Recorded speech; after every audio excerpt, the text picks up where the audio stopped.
Amosi nyakora mgajwang kamora mora maintie machiegni chenro ni mar Migago entarika par kod abich dweno mar adek higa mar 2023 waikoni mathoth e chenro ni nyakora mgajwang to mokwongo wang'ie thuond weche. Riwruog Governors ogolo ywak ewi deko chwalo omenda ne counties kanyaka sani kwan maromo bilion 92.5 pok ochwal. Piny ngima dhialo odiochieng' rito ratich jonyiepo. Jochiw thieth e kaunti ma Busia obwogo ng'anyo kaluwore kod deko mar osachgi.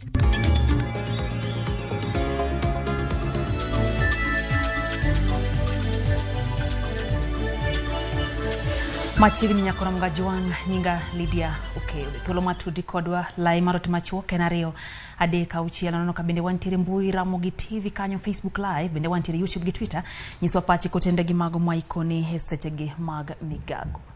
Wachawa gi mago mani riwruog Governors ogolo ywak ewi deko mar piny owacho chwalo omenda ne counties kagiwacho ni nyaka sani pok ochwalo omenda chakre dwe mar 12 higa mokalo nyaka sani.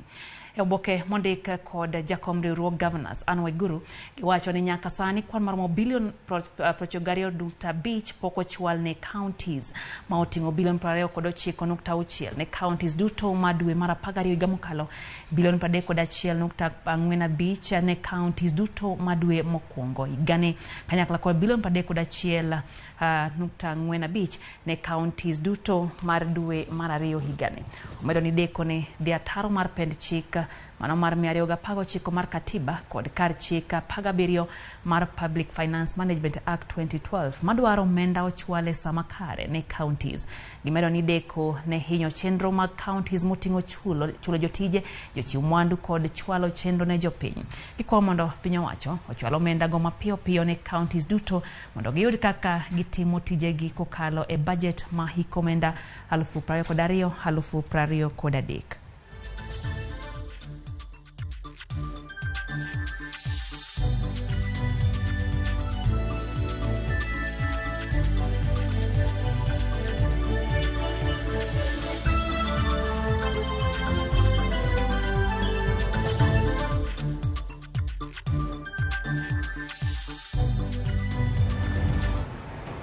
Kama chelo nyakora mgajwang piny owacho koro higeno ni bang' ndalo manok biro ng'ado bura ka gidhi medo omenda mag somo ne mbalariany ma pachoka.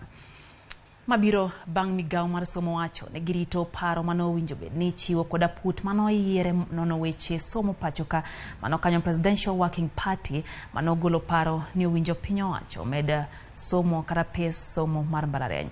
Nok mar omenda ne mbalariany osemiyo mbalariany ma pachoka owito oko somo moko kendo riembo tich moko kuom jotijegi.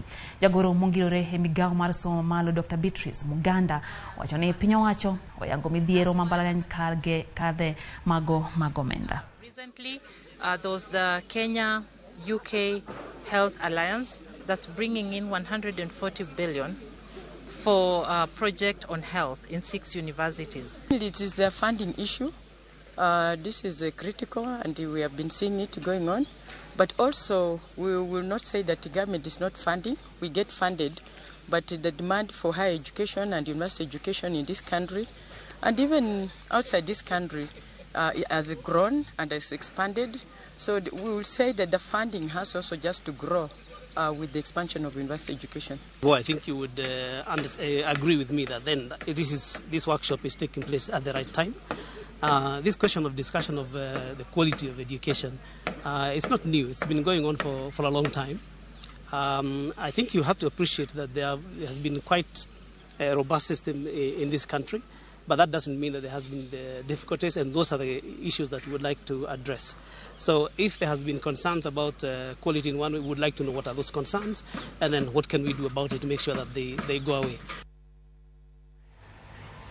Kwan ji ma ok tin ne 120 irocho ratichgi e yor kit chweche boma ma Nairobi odiochieng' kodiochieng' kaluwore kod kwan mochiw kod tend county no mano ma Nairobi. Giyango bende ni 50% mag jok ma irocho ratichgi gin rawere kod nyithindo. Riwruok ma ok mar piny owacho Indrela Kenya wacho ni nyaka kaw okenge mapiyo mondo mi oresgi. Riwruogno lero ni e kaunti ma Narok, Kiambu kod Nairobi achiel kuom ji 3 oserocho ratichgi mag kit chwech kama dhier, tiyo kod yedhe mamero ji to kod paro machando ganda wachore ni gin gigo manyayo midhierono. Higa mokalo kwan ma ogol kod piny owacho yango ni ji 6,140 ne oroch ratichgi pacho ka. Nairobi County tuliweza kuona wale ambao waliathirika kwa sababu ya dhulma za jinsia karibu watu 6,140. That is one of the causes that is leading to an increase in gender-based violence. The poverty, the lack of, resources at home. Number two, as Bishop mentioned, that we have an escalation in the abuse of substances. Change how religious leaders and GBV survivors relate, and this is by creating spaces and avenues for persons affected by GBV to openly address their concerns and grievances. Second, sensitizing fellow religious leaders to initiate referral mechanisms for GBV survivors in their respective communities. Jotije sekta mar somo bade ma Kisii oseotim ma josiasa moko mar nyisa chane jotelo kachiel gi obila kaluwore gi pogruok margi e yore mag siasa. Kane gilose boma ma Kisii, jotend riwruogno lero ni kata obedo ni mane en jatend migawo mar arita Fred Matiang'i nokelo lokruok e migawo mopogore opogore pacho ka. Kata kamano, piny owacho pod nobago ratiche kata obedo ni buche mag ketho mano ondik ne osegol. Gilero ni gwenge mag Gusii pod nigi geno mar dongruok mathoth koya kuom jotend piny owacho William Ruto machano timo limbe e gwengego ma Kisii.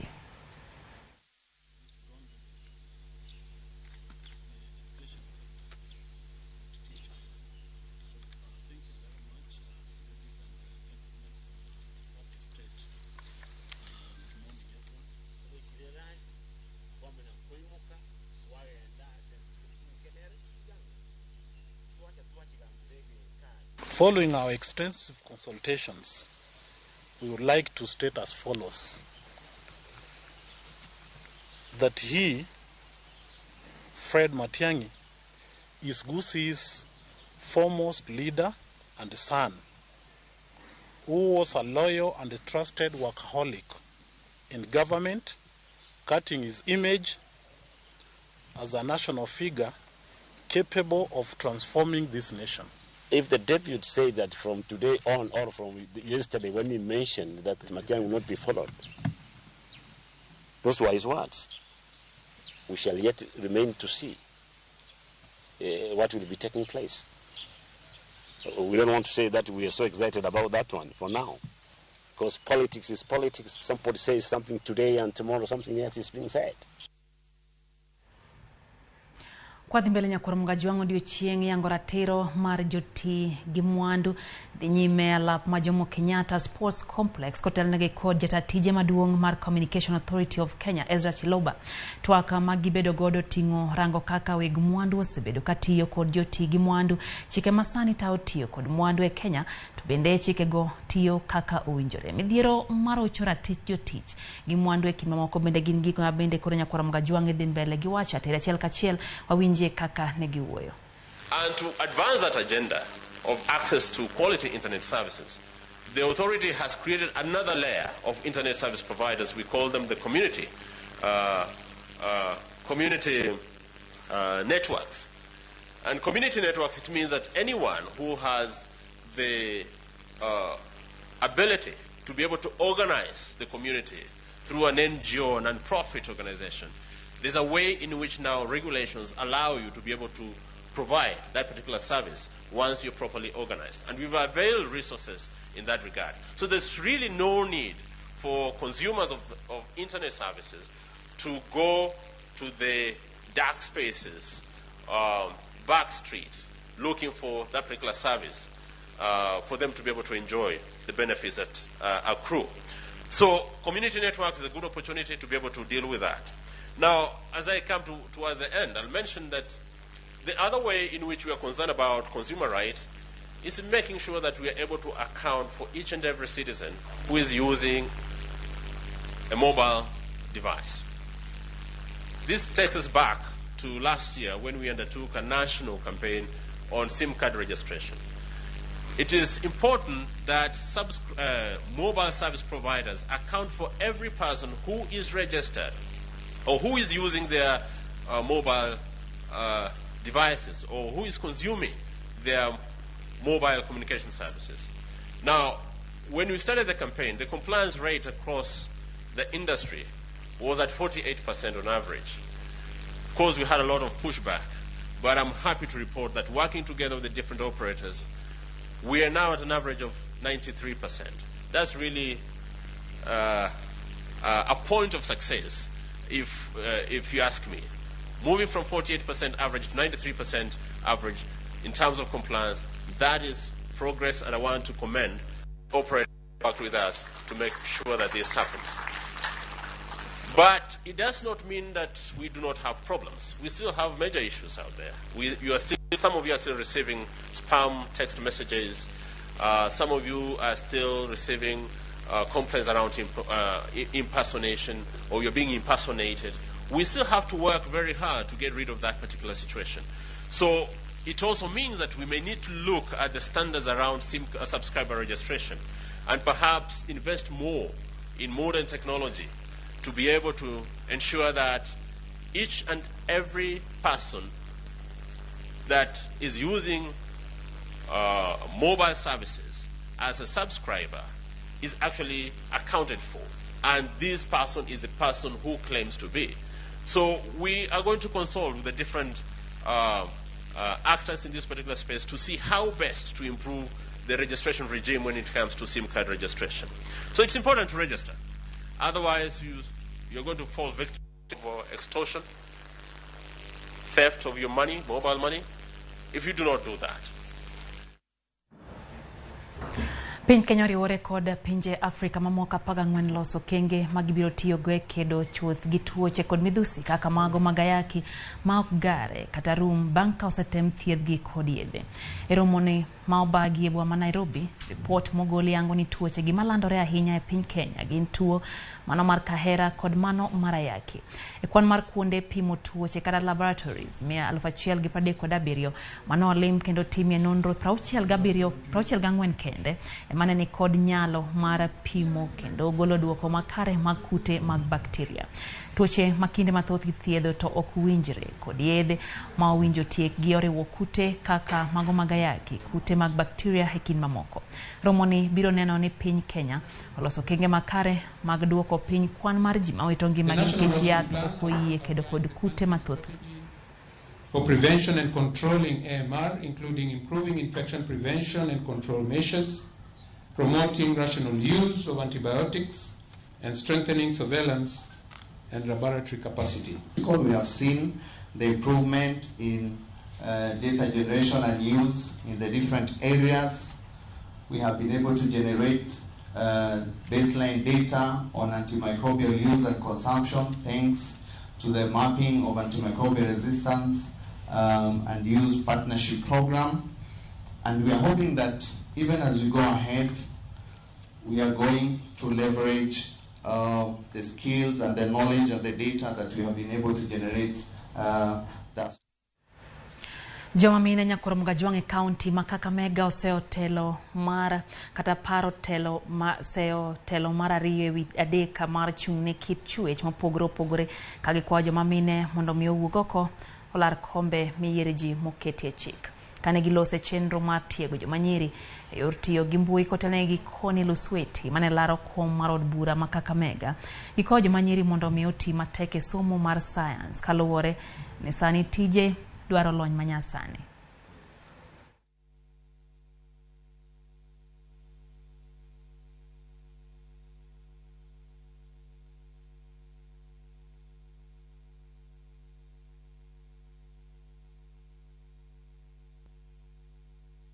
The affirmative action is a good start, but I can't say I'm satisfied in it. Who says that a third must be the women? Inasema tu gender rule. Haijasema at woman rule. I'm not yet satisfied in fact, if you look at the whole of Western, in Kakamega we have no any MP woman. In Western we have only one MP woman. And that means we have a long way to go. We're encouraging our girls. Nani alisema sinjo tuwe wachache. Wacha sinjo tuwe wengi. As we mentor the women to come up, we are not leaving out boys. Because after these women are empowered, they are smart, They are breadwinners. Who will marry them? So as we move on, we are not leaving out our boys. We are encouraging our girls to use internet in a very positive way, in a way of development, way of tapping into online learning, ways of tapping into job opportunities. Oganda mawuok e gwenge mokiewo gi Laikipia kod Baringo odak gi luoro mar monj kowuok kuom achije mag kuo jamni ma kata obedo ni piny owacho mosechako pedha e okang' mar ariyo motisi ni Operation Maliza Uhalifu North Rift. Jodak ma Miteta, Warero, Mahua kod Kamwenje duto mantiere Laikipia West lieko ni achije mag kuodho go pod dak e kindgi kendo wuotho ma ok odewo. Limbe manotim gi Ramogi TV nyiso ni thoth miere e gwengegi mantiere machiegni gi tong' ka wuon miechego manyo resruok kuonde ma kwe nitiere. Jodak go koro kwayo piny owacho mondo mi oti gi tekogi e kedo gi achijego masani oketo ngimagi kama tek.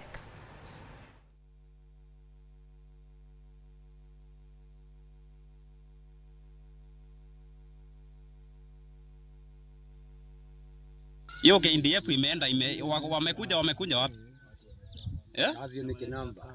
Kafyu tunawekewa kafyu hadi ya saa 10 na mama mboga anafungua saa 11, alafu sasa akifungua saa 11 kafyu ni sinashala amedhukuma nini? Sasa ukiwa huko kwa shamba unaona watu wako nyuma yako. Wanasema tunataka maji. Ukimwambia hakuna maji, wanataka githeri. Ukimwambia hakuna githeri, anaingia kwa nyumba, anashukua mahindi yenye uko naye. Sasa tuko na uoga sana. Hata sijui tutatalima namna gani. Hatujalala nyumbani, tuko na kama siku 3. Ni kuhangaika Karumaido. Karumaido hakuna manyumba. Ukisema utoke pale unakuta wengine ni kusonga wanasonga. Kwa sababu iko na shida sana. Hata chakula isha unakuja unaomba ndio mtoto yako hii mwenye umebeba anawekewa na mtu kwa kikombe. Hakuna hata chakula sisi. Tumesumbuliwa sana na hiyo macheitani. Hatulali usingizi. Lakini serikali naye ijue kama wanakuja kutufukuza watuambie mapema mbele. Tumepewa nafasi tukaambiwa tutoke pale operation hii ifanye. Tumesubiri operation ifanye hatuoni. Koramgajong mango kanyo gin moko kuom ywak mar oganda mantiere North Rift ka bende koro pod giywago rochruok mar arita kwe.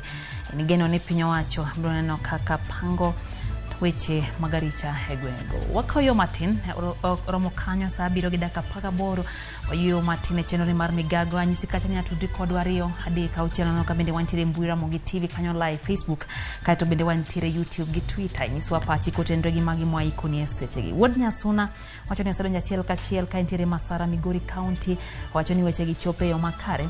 George Henry kantiere ukwala benane ni kacha wacho ni in bende intiere chenro ni mar Migago. Sophie Shaz wacho kanyo ni en nyakwar ndonj mar Madara osedonje chenro ni kaito Habil Aguyo Hagena wacho kanyo ni en bende wacho ni ndala deka haya hiro kamana anoka Bozo Nyango bende wacho ni intiere Muhoroni en bende owacho ni osechopo kodwa kendo entiere chenro ni mar Migago. David Tabu kantiere Makari wacho ni en bende entiere ka Okecheli wacho kanyo ni en Masara Ramogi TV chopo ne gi engineer Onono this bende wacho ni weche manyien chopo ne gi makare ahinya kaka Ramogi TV kelo chenro mage bendo morgo. Inoso Modhi manyo kanyo Reverend wacho ni entiere CBD Nairobi wacho kanyo no weche manyien kendo wacho ni joneno mag Ramogi TV duto bed godiochieng' makare. Nyaralego Bora ni ka intiere Doha wacho ni bende sekete ka godo na yoro to ywago mana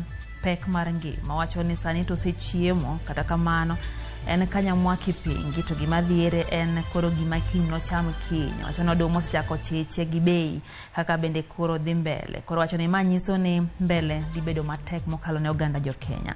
Kezia Wino kantiere Soria ni kanyo in bende wacho ni intiere kodwa e chenro. Maksami Anyanga kantiere Nyatike wacho ni in bende iseyore chenro ni mar Migago. Nyakoramgajwang med oronwa ote magi. Were Dan kantiere Kisumu pacha ni kanyo kaito Yando Wycliffe bende wacho ni Kisii branch bende represented. So Peter Onyango kantiere Masabit gi Steven Oyando this Jakadiro bende wacho ni wan kanyakla. Ongwena Elias bende wacho ni paundege makadem kono Ramogi TV chope yo makare wayo matinya kwa Ramogi kwa dugo pola dugo kwa doche mato chendo ni mar Migago medikete manakahera Ramogi TV.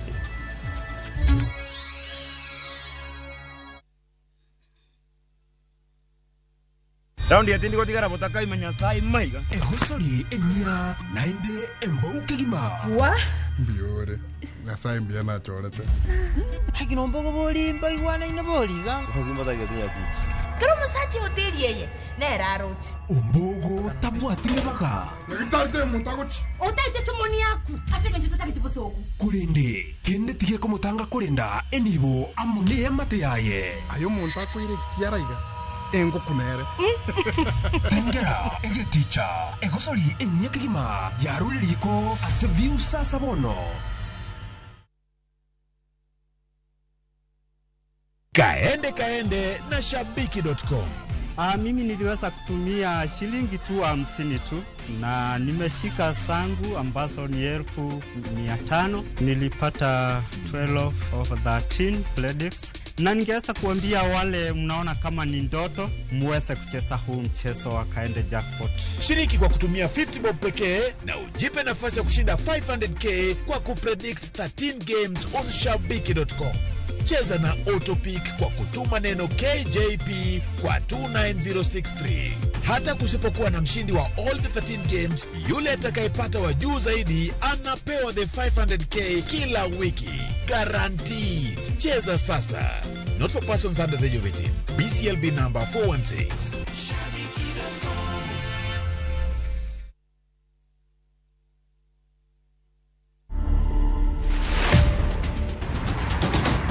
I got into the national team in 2005 in the 15th aside first, my first ever tour with the 15th aside. After that, I was called up to the 7th team. I always knew that, of course, they will reach a point that I will have to stop. And I've always said that I will know, and my body will definitely tell me. You can't plan for it. I think it's just something you start feeling. It's a decision that has a lot of emotional baggage with it. I just decided, let me just call it and move on to other things. Of course, the kids are happy. Now they know that Diesel will always be around. Breaking the try scoring record that was there when I started playing the game.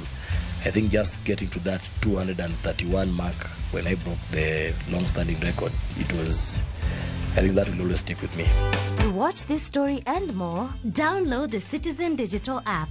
Scroll left on the menu bar to the exclusive videos portal. Once here, scroll the videos and find this and many more exciting stories lined up for you. Click on the video to play and enjoy. Kenya's #1 app, Citizen Digital.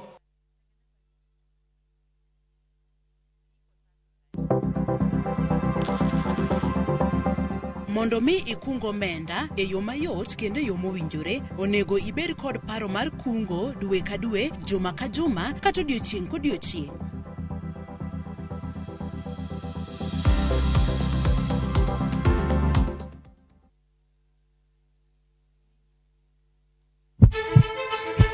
Sasa ya mawagamo muya, wayudo ngima. Sasa ya mawayudo rieko, wareso ngima ng'ato. Dr. Satiriosus onego beni lorore, foramen oval onego beni lorore. Penj laktar, kelo ng'eyo matut. Gero ganda gi puonj, mok inyal yudo kumora amora mag weche thieth. Diwacho ni gima koyud chon, tinyalo thiedhe ma ng'ato chang chuth. Kabisa. Or ote machuok gi penjo, moluwore gi weche thieth. Tudri kodwa e nambani. Kata inyalo ywa tole nambani. Riwri kod Ruth Otieno, wuok tich nyaka tich abich, saa 12 odhiambo, mana e Ramogi TV.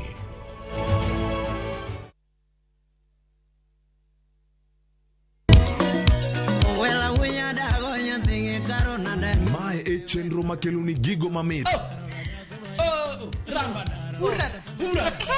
Gikelo ni weche mamolo e pacho ka. Nyanya kaji nyathi jungo ng'ato gero ot mochung' gi chama. Gima wuok e pinje maoko. Itoni kia kato koro Paris. Gi twak mamulo rowere gi oganda duto. Mana kuom nyithindo ma neno wasani. Winjane janyuol. Janyuol ngima maber ahinya. Timne ng'ato gima imbe kotimi to ni winje maber.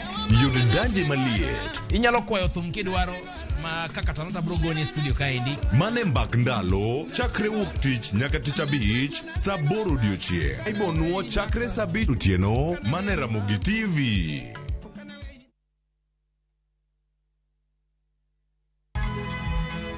Nyakwa Ramogi. Wachaka nigi weche matimore sa. Gige dongruok en gigo eko ma en hakini, ok en gima miyo gi mich. Buch jopiny. Adier gima dhi mbele sani, Trevor dhano kech nego. Alo, ber ahinya udhi nade? Wadhi maber Musa, pinjani penjo mibni godo no mar seneta. Tich adek ka tich adek, tudri gi jalendo Trevor Ombija, janding opanga jonyakach dendo nombija taya nyakwar guok kocha pesa. Sadek otieno, mana Ramogi TV, kik bai.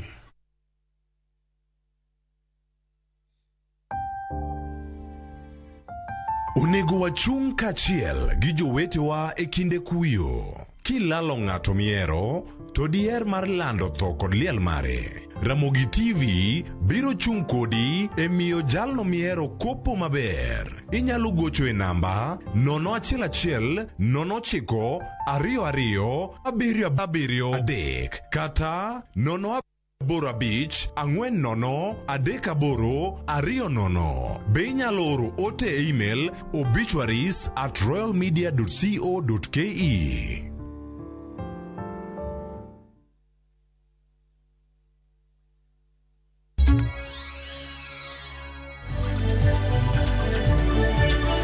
Machiegni kendo nyakoro Mgajwang' hero kamano kuom medo kete mana kae chendo ni mar Migago wadhi mbele gimi weche manyien. Romo mar 11 mar riwruog Elre bodonjo odiochienge mar 2 e kaunti ma Migori kama atwa kawuono mulo weche mag ohand nam. Romo ni okelo kanyakla kauntis 14 mag mayude alwora mar nam Dolwe. Jojuma pod luoro mono kendo miyo mathoth e yo machal kod ma wadhi achiel kachiel nya kaunti no ma Migori nyakoro Mgajwang' mondo wagoe mbaka gi jojuma nyiswa ni to nyaka seche gi romo ni dhi nade, to weche mage mosebedo kitwake gi jotelogo e romo na bende koro kelo kauntis bura e kaunti ma Migori. Jojuma Erokamano wawinji makare kendo wuoyo kwa wuok e lap maduong' mar Migori Stadium kama bende en odiochieng' mar 2 mar romo ni mar Lake John Economic Block. En romo no bende okelo counties 14 kabe nochako odiochieng' manyoro kama ne oyawe kod jakom mare Peter Anyang'nyo bende en governor ma Kisumu. Kwa chako mokwongo odiochieng' manyoro twak ma bende no mi pek ahinya en ka otende kod bero sekta no mar niang' kachiel widho bende nyaka sani obedo ka kwako sekta no mar niang' to ahinya gwengo mantie alwora mar nam Lolwe be thoth ne ipure niang' kabe no aneno kama okuom gigo mane governors kachiel kod welo mochopo kane oywakne en ni nyaka sani onge chike malong' matayo sekta ni mar niang' ka bende ma achiel kuom dhino bende koro osekwako sekta ni mar niang' bende giywakne skari manengo no yot mawuok oko bende osethiro sekta ni mar niang' ka bende gintie kod geno to e giko mar to bende korumo odiochieng' makiny gidhiro kenge makare ma inyalo ting'go malo sekta ni mar niang' to ahinya kaunti ni ma Migori kachiel kod kauntis mamoko ma jopur mathoth nyaka sani koro keto mana genogi e wechego mag pur mar niang' odiochieng' ma kawuono thoro maduong' kata tok maduong' okete wechego mag kedo kod lokruok mar kor lwasi kaachiel kod mwandu ma enam ma idendo kaka blue economy ka bende igeno ni e giko mar romo machal koda mae idhi ket yo makare minyalo to kaka nam Lolwe be inyalo ti kod yo makare ma yudo mwandu makare kaka yorego mag wuoth yorego mag tuke kaka king'iyo e kaunti ma Migori e dho nam maduong' mar nam Lolwe wantiere kod kamiluongo ni Senye kama nitiere kuoyo no maracha iluongo kaka white sand ma bende iwacho ni machielo kuom gi bende koro nyalo kelo nweng'o to ahinya yorego mag ywayo jolimbe e kaunti ma Migori. Adwa ni kapok adhi nyime mondo koro akawe pach moko kuom oganda ne gisebedo ka giluwo twak machal koda mae. Twak ni ang'o ma gisekawo kaka japiny, ang'o ma onego tim kaluwore kod twak moseket kae e bero wechego ahinya to e kauntis 14 gi ma bende nyaka sani koro biro riwruok mane wechego mag dongruok koro dhi nyime e kaunti ni. Adwa ni mondo chori machiegni kaka isebedo e romo machal koda mae kendo isebedo ka nitiere twak jotelo mpogo opogore ka golo weche mpogo opogore kaka mago mag niang' wechego mag lokruok mar kor lwasi kod mamoko. In kaka japiny ang'o maduong' misekwanye romoni mineno ni kokete tim nyalo kelo lokruok ne oganda? Erokamano George. Gima aseneno nyaka nachak budho kod joge summit ayudo ka en puonj makende mano kelnwa moloyo to wan jo Migori County. Wach niang' achiel no wasewuoyo mang'eny to ne giwuoyo mamit kabisa kendo ne wayudo ni kare wayudo warruok e biro mondo giket gini ka summit kano ikelo ka ne wan gi paro mopogore ma kite mane wadwa miyogi to wayudo ka kare jogi jogo malando gimoro achiel ni chan ok oningo bedie niang' kata wan go to pok olose bende pok oyudo yo malong'o minyal tayego. To sani ne wayudo ni gin gi chenro mong'ith kaka gidwa tayo weche mag niang', weche mag dongruok mamoko. Nam wan go ka, nam waywak ni wan jo Lake Region. To Lake Region to nam ni ema wane gi tabu mogik, nimar ok wanyal kata tiyo gi nam ne wache lweny kata gi jogo mabiro to kawo gigewa moloyo mabathe. Wadwaro mondo sani mane gima gikwong gibedgo, nimar onge tiende bedo ka ni wawacho wechegi to migingo pok giwacho ni to ni kure. Migingo achiel kuom gik moko makelo lweny e kindwa gi Uganda. Migingo achiel kuom gik moko ma kata jowa modak kuro ogo kata ombulu ne wach mar lweny. Miyo wamor ka gibiro to wanyisogi ni karibuni, to mokwongo Lake Region oningo ng'i nam mokwongo security mare. Nyaka wayud ni wan gi konyruok makare. Mar ariyo, maendeleo maka gi ng'eny kata gold kata ng'o magi duto jogi nigi committees magi. An aneno kaber mondo mi gimed kelo gima kama. Wan bende kata kaka jo party ang'o bende wachak wayudo mor ni jogi ok odich gi wach party ni ng'at ng'ane, ng'at Ruto kata ng'at Raila, onge gima kamano. De wabedo kamano to de wayudo dongruok kuonde duto. Emomiyo ana support ni gima nokelnwa ka, summit manokel gi jorieko gi governors gin jogo mabeyo kabisa, kendo amor kodgi ni gidhi nyime. Mogik en ni Yesu kane kelonwa warruok nochandore. Emomiyo sama kata wakoni wachandore ni diro kite, ok en diro kite, en manyo dongruok. Diro kite emosekelo kata devolution makoro gintieni. Diro kite emosekelo kata multipartyism. Diro kite emosekelo democracy. Miyo kata sani muwinjo waywayo ok oningo ni wabuok, wan wakwayo kaka giywak. They have just told us here that they are also looking for money mondo gikonywa. Mano warwako kendo wamor. Nyasaye mondo gwedho. Erokamano, wakawo pach japiny mogik. Adwa ni chakna gi nyingi, isebede romoni. Ang'o misekwanyo to ang'o mineno kaka japiny onego mi pek ahinya mar kelo dongruok e counties gi? Romoni nachako bede nyoro. An iluonga Dennis Otieno Chieng'. Ang'era gi nying mar Adeni Jamagoto. Nachako bede romoni nyoro. Romoni amorgo. Aneno ke puonj nitie maber kabisa. Kendo ne awinjo gimomora ni niangwa kaka masoni kani. Nitie mpango maber ma jogi gombo mondo losego mondo japur obed gi faida e pur mar niang'. Ochagi mulonwa kendo rech mar nam ma miuru kani. Be gin ga agenda maber mwawinjo ke giwacho ka. Kendo mor gi gimotimore Mugori County kani ber odhi konyowa kakwa jopur. Kendo kakwa jo business ma jo wala odhi konyowa tok ndalo matin kaka negisewacho. Amor gi Profesa Anyang' Nyong'o kuom gima winjo kako golo gi wach mowacho omora kabisa. Katieko kod nyo winjo kanyien tie twak nyoro, governors nigi paro mopogore opogore weche mag keto kembe mag niang' e lwet ji giwegi. Nitie maneno nego mi lwet ji giwegi mondo otake mag niang'. Jomoko bende neno ni sirikal nitie kod teko mar tayo kembe. Inene nade kaka ja oganda ma Migori? Aneno ni kaka sirikal nigi teko mar taye nyalo konyowa maber kokete lwetwa wawegi. Erokamano tinga mogik. Atieko kodi dakika seconds 30. Chagi nyingi, ang'o ma dier ka onego mi pekero machal koda ma? Okay, mokwongo iluonga ni Robert Mugabe, awuok Suna West, Migori County. Ago erokamano ne jakom Mr. Nyong'o kata governor ma Kisumu, plus governor marwa ma Uchila Ayako. Ago ne erokamano kuom kelo gima chalo kama mondo mi kata jo Kenya kata jo Migori bende omiyo paro kuom gik matimore kata kuonde maoko.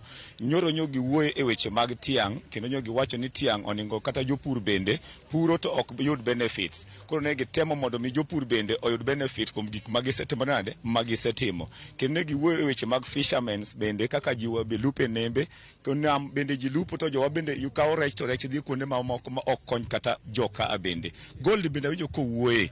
Gold bende nitie jok machamo mwanduwa mag kaka Migori County to ok gimiwa kata gik ma bende wan bende wanyalo benefit go kaka Migori. Koro wadwaro kaka an Mugabe, resident ma Migori, adwaro ni kaber mondo mi migochwa ka bende gik ma Migori okony Migori. wach tiang mondo mi odhi lwet ji giwegi mago giwuondo wa tiang obede lwet sirikal to sirikal ongeni jo tiang oningo chulge samo winjore ka gisepuro tiang mose dhi mouse chule e samo winjore yud pesa ne okonygo nyithindo ne kichu ngato puro mondo mi embo yud benefit kuom nyithinde otergo nyithinde skul mondo nyithindo osom mani gima dawachi kaka an Mr. Walter Nyambaga danga nyisi wachno ka wuok Migori County an Robert Mugabe. Edo kabano kinyalo winjo mano mokuom pacho gala bendo sibido ka koro luoro machal koda mai kendo golo paro mopogo madegia ni mondo koro ketie tim ka bende koro pod wantie ka bende e nyasi ni thoro maduong' maiga ni en ng'iyo kaka inyalo keti nyati kod mwandu go mae nam kaachiel kod kedo kod lokruok mar kor lwasi en twako bende koro odiochieng' ma kawuono dhi bete kinde machuo kendo dhi nyaka seche mag midhiambo ka bende koro pod wan ka maluone tang'o madhi wuok e twagni tang'o ma bende kodhi kelo ne oganda e giko ma twak machal koda mae.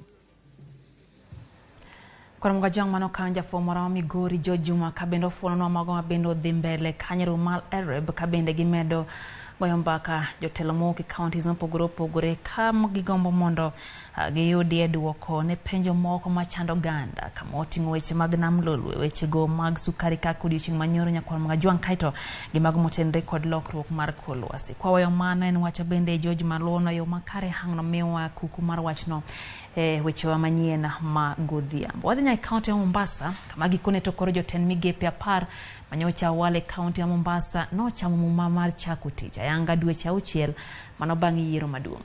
Deko ma jotend migepe go donje apis en kaluwore kod gwenyruok mano otimore kinde yiero maduong' e kom governor gino mano omiyo chwal yiero mar governor Mombasa kod kaka mega gindalo 20 nyime. Jafo mar Mombasa George Aoko nigi ler mathoth kotenre kod wachni. Climate change resilience. I, Emily Achieng Okelo. I, Daniel Otieno Manyala. Jotend migepe manyocha wale kaunti ma Mombasa ne gikone to koro chamo muma mar apis dweche 6 bang' yiero maduong' mar higa 2022. I shall diligently discharge my duties and perform my functions, that I shall do justice to all.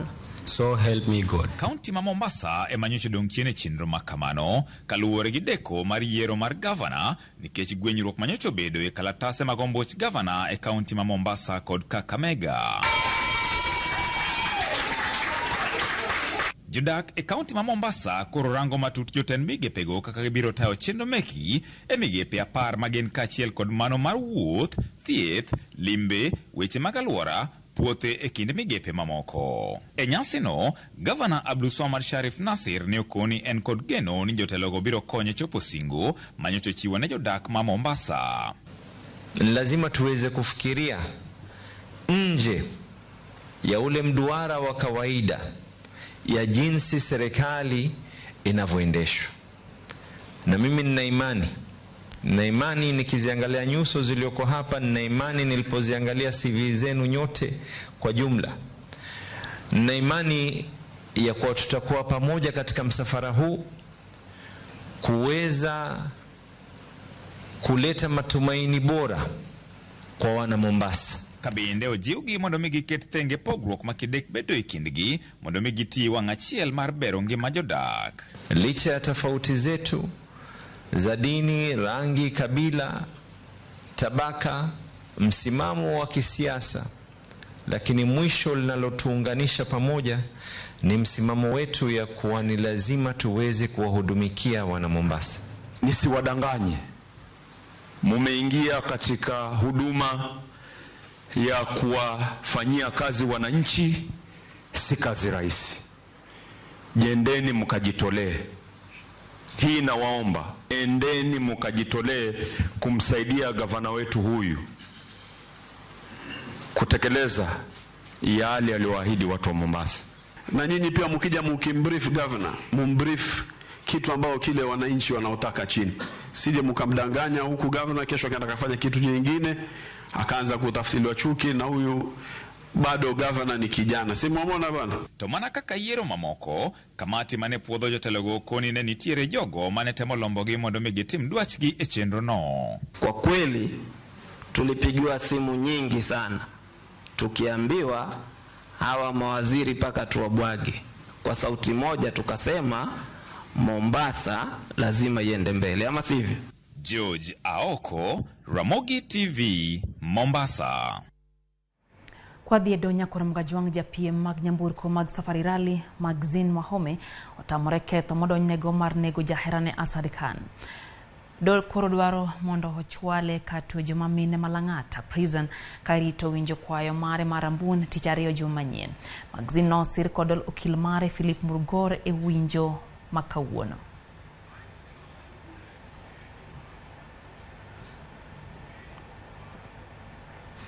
Miche mag johale chiro mabumala e kar chung'od bura mabutula e kaunti ma Busia omiyo tend kaunti no ndalo 7 mondo mi owuogoko olernegi gino momiyo imuko vibanda kata kuondegi mag uso mago magitime ohala kao kamano to gibiro kwepo chulo osuru. Joyce Odur miyo waler. Johalago koro ywak ni ok nokao pachgi e seche mane kao kang mar muko kuondegi mag timo ohala gino momiyo giyudo lal mar shillings milion 42 kaluwore kod muko no manotim otieno. Kabende gilieko ni mano nyalo chocho chal mar arita kwe makono. Hii kuvunja vibanda ilikuwa haina barua yoyote, hakuna notice. Watu wetu wako na shida, pesa revenue yenye tulikuwa tunapata hapa sasa hatupati, serikali pia haipati. Kwa hivyo tunashindwa order hii ya verbal order hii imetoka namna gani. Wamelipa license, wamelipa rent hiyo pia wamelipa.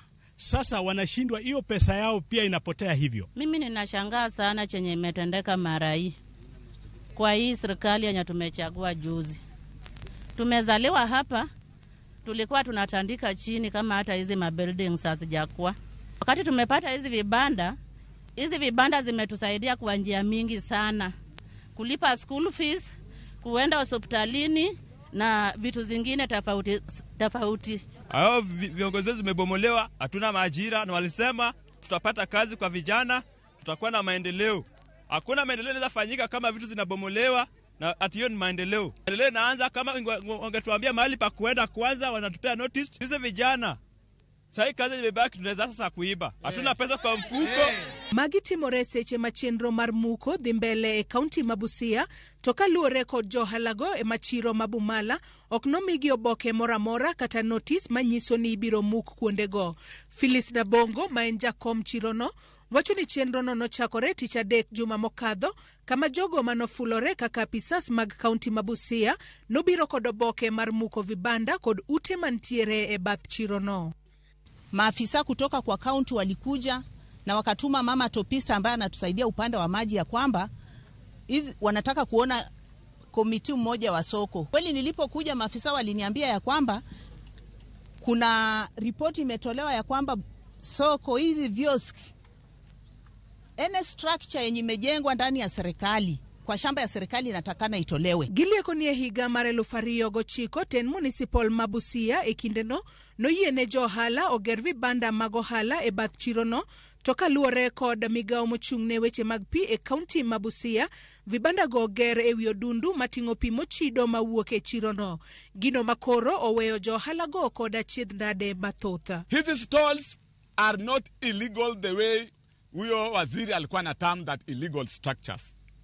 Hizi stalls county assembly ilikaa hata ukienda kwa Hansard ya 209 wakapitisha kwamba stalls zijengwe kando ya soko na watu waka apply na wakalipa pesa na wakapewa hizo sehemu na wakajenga na wanalipa rates. Vile mimi naona ni kwamba hatuna viongozi, kwa sababu kiongozi ni mtu yule anayetetea yule aliyempa mamlaka ya kuongoza. Chenrono mar muko koro nyayo ichwang' mang'eny e kind johalago kakoro gisingo mar koso chulo usuru kaponi ten kaunti no ok bilero nigi gino momiyo imuko kuondegi mag ohala e thuolo mar ndalo 7 mabiro. Kama otuwa maezi kuja ku address this thing chenye kimefanyika hapa Bumala, ya kwanza tutakataa kutoa ushuru because hatuwezi toa ushuru. Kwanza sababu ajue kwamba hata maisha yetu amepandisha. Tunawapa siku 7. Let them search their souls na siku 7 wakuja hapo watuelekee tunafanya nini. Jaten Migago Marlo e kaunti mabusia Peter Odima to wacho ni gine chenro mar bero sura mar boma mabusia kokwayo jotimo hala ohore kendo chiwo siem ne jogo magedo e lope sirikal kendo kodesa vibandago. Kuna mpangilio yenye wewe pia unajua na wao pia wanajua kwamba hii town tunajaribu kuipanga upya. Na unapoipanga upya, kuna watu tumetoa mahali penye walikuwa wakifanyia biashara zao, tukipeleka pale penye unastahili wawe. Kwa hivyo sisi tumeambia wale wenye walikuwa wanafanya biashara wamerejesa na municipal manager, wale tunatafuta mahali penye tutawaweka. Wale wenye walikuwa wanafanya biashara kwa sehemu zetu tuliangusha, lakini Busia si lazima iwe tu ya macontainers. Joyce Odur, Ramogi TV. Riwruok mar Scouts mawuok e skunde mopogore opogore kaunti ma Kakamega kwa sirikal mondo oriwgi chenro mar pidho yiende kaka yor bero weche mag alwora. Kotane gi Commissioner mar Scouts ma Kakamega Dickson Mambili, jo Scouts go no pidho yiende skunde mopogore opogore kaunti no kagilalo negi kore mar chopo lik mar sirikal mano mar pidho yiende bilion 15 kapog higa mar 2032 ochopo. Giko jatend migawo mar alwora Soipan Tuya kachiel gi jatend migawo mar somo Ezekiel Mashogu mondo mi ochiw negi yiende ma ginyalo pidho skunde gi sani makoro koth osechako chue. We do not have enough trees, and we want most of the indigenous trees to plant so that we can get enough rain so that we can have good environment. So I pray that you will support us as Scouts. We want to build our nation. Kama kaunti zingine zote zinaweza achilia fedha, watenge fedha fulani za mazingira kwa ajili ya Scouts, wanaweza kupanda miti kwa sababu Scouts wako katika shule maeneo katika shule zenyewe, na pia watafikia maeneo ambayo ni ya jamii kwa ujumla. Kwa hivyo wakiweza kuwapea fedha hizi kupitia kwa makamishna wa kaunti, makamishna wa makatuzi na walimu wa shule mbalimbali ambao ni wana Scouti, wataweza kufikia wananchi, basi sio tu kwa shule, hata kwa makanisa na sehemu zingine za jamii ambazo zinahitaji miti, kwa sababu watoto hawa wanaenda katika sehemu mbalimbali na sio upanzi wa miti tu. Kuna changamoto katika eneo bunge letu kama hapa, changamoto ya funza, changamoto la watu ambao ni walemavu, hawana vile wanafanya kujikimu katika mahitaji. Kanisa mar AIC mapacho kakokalo kuom mane en bishop mar kanisa no Silas Yego ochiwo kony mar chiemo ne jodak ma ok tin alufu mawuok e gwenge mopogore opogore kaunti ma Turkana. Gichiwo chiemo ne joma mine mapek gi mago ma osekonyore kar dak ma Kale Munyang. Yego lero ni midhiero mar oro pod ni kama rach e kaunti no, kendo kwa riwruoge mopogore opogore nyaka mar kanisni mondo mi okony jodak ma kono gi chiemo. Moko kuom chiemo mane gichiwo gin kaka bando, oganda gi mchele mane ochiw gi jodak ma Trans Nzoia kendo ne ochunga ne poko.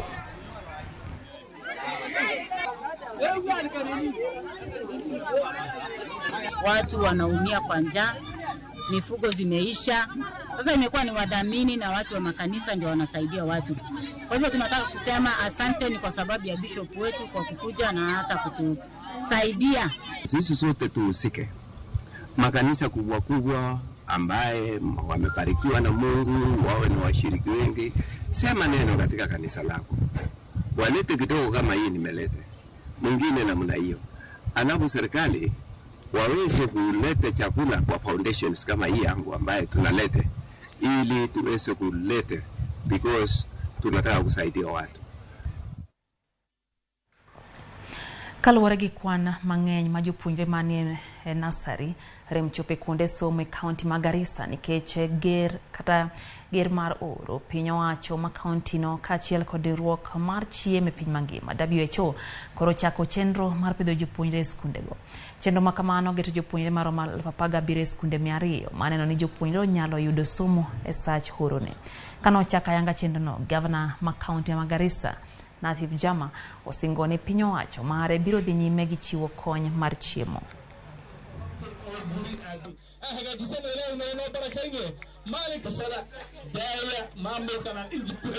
Sababu kubwa ya kudistribute hii chakula kwa ECDs ni kualau watoto waende shuleni ama warudi shuleni. We must understand kwamba tunafahamu vizuri kwamba kuna drought kubwa ambaye imetusumbua, imetuathiri sana kwa upande wa watoto wetu kutoenda shule. Our policy focuses on the growth and the development of young children through the provision of quality meals, health and nutrition. Effective implementation of the policy will enhance access, retention, equity, completion and rates at the ECD level. We are also donating 10 motorbikes, which will facilitate the displacement of ECD officers to be able to monitor the functionality of ECDs across the county. Kama chelo nyakoro mgajuang hospital maduong Mathika level 5 oyudo fungruok bang yudo yedhe mago manego giromo milion 10 ikinde ma hospitalno kale midhiero mar nok mar yedhe. Fungruok makama obiro bang ndalo manok nyaka ne jaod bura Mathika town Alice Nganga bogo monjo hospitalno kod johera mage kagiseyo piny owacho mar kaunti ma Kiambu kuom buono kelo yedhe hospital gino ma omiyo jotuo koro ng'iewo yedhe ma bechgi tek kuonde uso yedhe mag ji giwegi. Kano wuoyo nyasi mar rwako yedhe go, Migago mar weche thieth e kaunti ma Kiambu Dr. Elias Maina nosiemo lakteche mabiro oro jotuo mondo mi onyiew yedhe kowacho ni yedhe mokel kod kemsago oromo tieko dwe achiel. Hii madawa itaweza kutupeleka zaidi ya mwezi mzima katika hii hospitali, na yote kuna madawa ya ward, ya theater, ya kila pahali. So kila department katika hii hospitali imehudumiwa na imepata madawa leo. Na siku ya leo tunafurahia kwa hii hospitali yetu ya Thika Medical. Tulikuwa na shinda mingi sana kwa sababu ya ndawa. Watu wetu walikuwa nakuja hospitali wanapata hakuna ndawa, lakini kwa sasa Mheshimiwa Governor tunakushukuru sana kwa sababu dawa zimefika na watu wetu kwa sasa wataanza kusaidika. Tulikuwa na tatizo kwa sababu pia watu walikuwa wameanza kuhama hii hospitali wakienda kutafuta usaidizi mahali kwingine na walikuwa nateseka sana, lakini sasa tunashukuru sana dawa zimeingia. Kwa dhibere nyakoro mgajuang rochruok mar laro lo dhinyime kiew mameru gi Tharaka Nithi kajodak ma kaunti makauthini olora paya mamari manti kagi kwedo chenro ma sirikand kaunti ma Tharaka Nithi timo mar gero sikund tiegruok e gwenge mag kauthini e lo magilaro. Kalora gi komanda mar obila Maimenti Meru gi Tharaka Nithi en ni sirikal nochiwo chik gi winjruok mar chungo kendo gedo e lobno rochruok gino ma jopiny oseyo kendo por gitimo gedo maskuno. Jopiny oseyo sirikal kuom deko golo ripot e wiyo mar keto kiew manogol gi jood bura ma Ogongo Njuri Nsheke. Na ndio tukue na amani na tuongojee viongozi both sides from both community, pande ya Meru na pande ya Tharaka, wakae chini wapitishe hii maneno. For now hakuna kitu itaendelea. Tumeagana hivyo. Mimi ni OCPD ya Imenti, ni miaka 2 sijakuja kuchukua maiti hapa na sitakuja sababu hatutakubali muone. So leo tunafanya declaration kwanza kabla hatuja kwa sababu sisi tumekuja na mnatutuma. Sisi sio mwisho, kuna serikali nyingine iko mbele yetu. County, kuna region na kuna Nairobi. Sasa tunataka mtutume na tumewapea nafasi mumeongea. Na nyinyi wakati mumetutuma tutapeleka ripoti leo saa hii. Mutakaa kwa amani, mungoje majibu yetu. Ilisemekana hakuna maendeleo itaendelea katika disputed area. Kwa nini nyinyi mnakuja kujenga na barabara mlikataa ile ilikuwa inalimwa juzi ipitie pale? Sio ni njia moja uchokozi hiyo? Hamwezi kungojea hii maneno nini itatuliwe?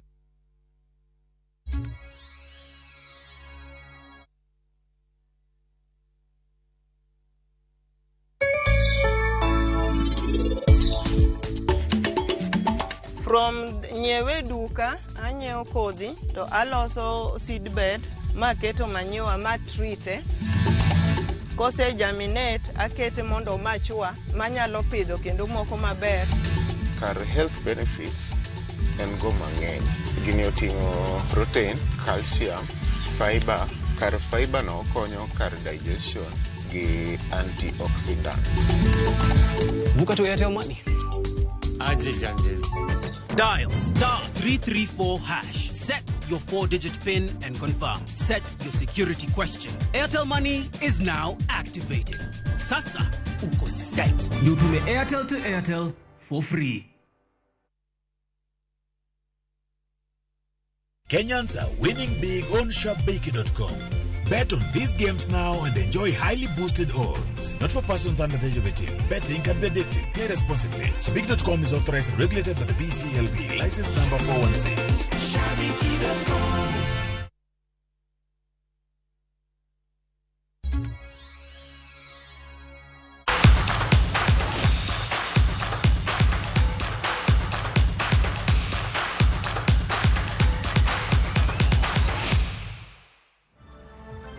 Kwa ng'iyo mago mag